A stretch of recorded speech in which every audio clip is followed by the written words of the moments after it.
நடிகர் பிரகாஷ் ராஜ் தன்னுடைய முதல் மனைவி மற்றும் பிள்ளைகளுடன் இருக்கும் புகைப்படங்கள் இவை. பிரகாஷ் ராஜ் மனைவியின் பெயர் லலிதா குமாரி. லலிதா குமாரியும் நடிகைதான். நடிகை டிஸ்கோ சாந்தியின் தங்கைதான் லலிதா குமாரி. டிஸ்கோ சாந்தி மற்றும் லலிதா குமாரியின் தந்தையும் நடிகர்தான். பழைய நடிகர் CL ஆனந்தன் தான் இவர்களது தந்தை. CL ஆனந்தன் நடிகராக மட்டுமல்லாமல் திரைப்பட தயாரிப்பாளராகவும் நாடகக்குழு உரிமையாளராகவும் இருந்தவர்.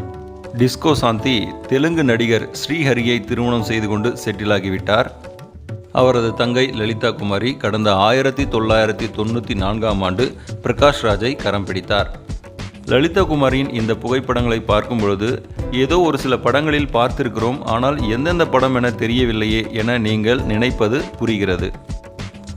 ஒரு படத்தில் கவுண்டமணி தன் தங்கைக்கு சிவப்பு பெயிண்ட் அடித்து செந்தில் தலையில் கட்டிவிடுவார் அல்லவா, அதில் கவுண்டரின் தங்கையாக நடித்திருப்பவர்தான் இந்த லலிதா குமாரி.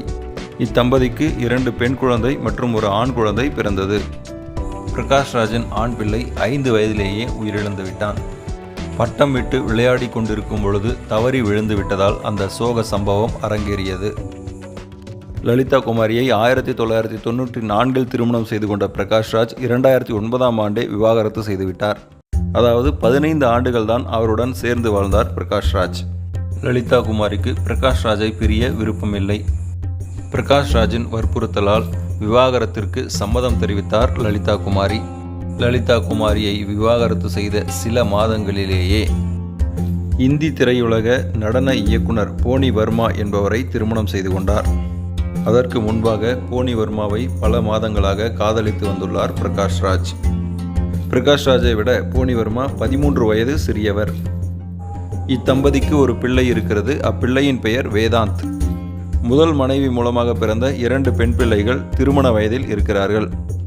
அவர்களின் பெயர்கள் மேகனா மற்றும் பூஜா என்பதாகும். மேகனாவும் பூஜாவும் தாயிடம் வளர்ந்தாலும் அவ்வப்போது தந்தையின் வீட்டிற்கும் சென்று வருகிறார்கள்.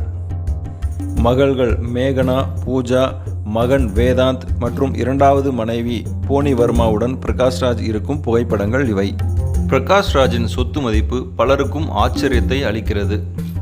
இவருக்கு சென்னை, ஹைதராபாத், ஊட்டி, பெங்களூர், மைசூர் என பல்வேறு இடங்களில் சொத்துக்கள் இருக்கிறது. இவருக்கு சொந்தமாக 100கணக்கான ஏக்கர் விளைநிலங்களும் பல்வேறு பண்ணை வீடுகளும் உள்ளன.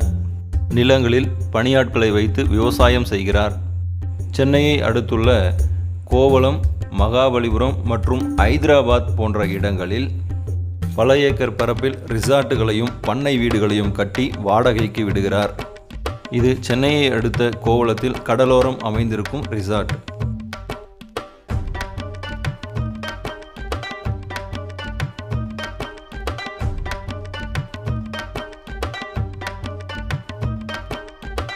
இது மாமல்லபுரத்தில் இருக்கும் பிரகாஷ் ராஜுக்கு சொந்தமான ரிசார்ட்.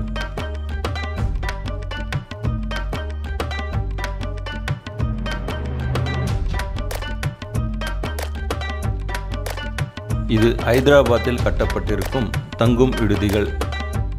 இங்கே விவசாய நிலத்தில் மரம், செடி, கொடிகளுக்கு நடுவே ஒரு சொகுசான கிராமத்து வாழ்க்கையை வாழ்வதற்கான வசதிகளுடன் இங்கே விடுதிகள் அமைக்கப்பட்டிருக்கின்றன. ஹைதராபாத்தில் இருக்கும் இந்த பகுதியாகட்டும், மாமல்லபுரம் மற்றும் கோவளத்தில் இருக்கும் ரிசார்ட்டுகளாகட்டும், அங்கெல்லாம் தங்கும் வசதிகள் மட்டுமின்றி திருமணம், பிறந்தநாள் நிகழ்ச்சிகள், கலை நிகழ்ச்சிகள் மற்றும் கார்ப்பரேட் கம்பெனிகளின் நிகழ்ச்சிகளையும் நடத்தி கொள்ள வசதி இருக்கிறது. இந்த ரிசார்ட்டுகளை எல்லாம் பிரகாஷ் ராஜின் மனைவி போனி வர்மா தான் கவனித்துக் கொள்கிறாராம். பிரகாஷ் ராஜும் ஷூட்டிங் இல்லாத நேரத்தில் வந்து இந்த பிஸ்னஸை கவனித்துக் கொள்கிறாராம். ஊட்டியில் இருக்கும் பிரகாஷ் ராஜின் பண்ணை வீடு இது.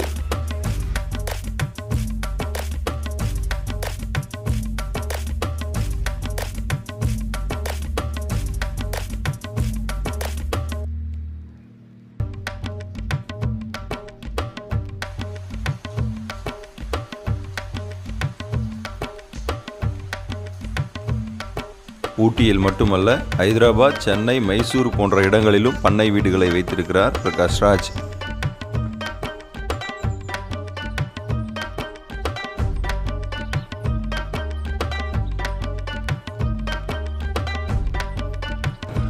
தன் மனைவி மற்றும் பிள்ளையுடன் மீனவர்களின் படகில் ஏறி கடலில் ஒரு விசிட் அடிக்கும் பிரகாஷ் ராஜின் வீடியோ இது.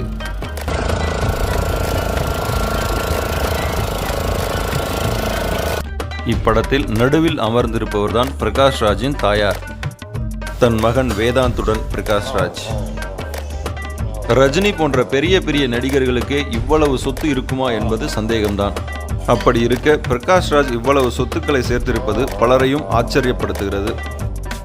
திரைப்பட நடிகர், இயக்குனர், தயாரிப்பாளர் என்பதையெல்லாம் தாண்டி தொலைக்காட்சிகளில் கூட நிகழ்ச்சி தொகுப்பாளராக அவ்வப்போது தலை காட்டுபவர் பிரகாஷ் ராஜ். சமூக போராளிகள், பத்திரிகையாளர்கள் என்ற போர்வையில் இருக்கும் சில தேச விரோத சக்திகளுடன் கைகோர்த்து கொண்டு இந்து மதத்திற்கும் இந்திய கலாச்சாரத்திற்கும் எதிராக இவர் பேசுவதும் செயல்படுவதும் தான் நெருடலையும் வேதனையையும் அளிக்கிறது.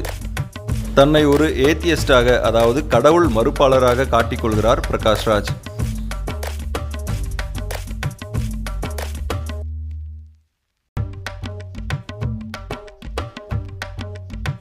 மாங்காய் ஊறுகாய் தயாரிக்கும் பிரகாஷ் ராஜ்.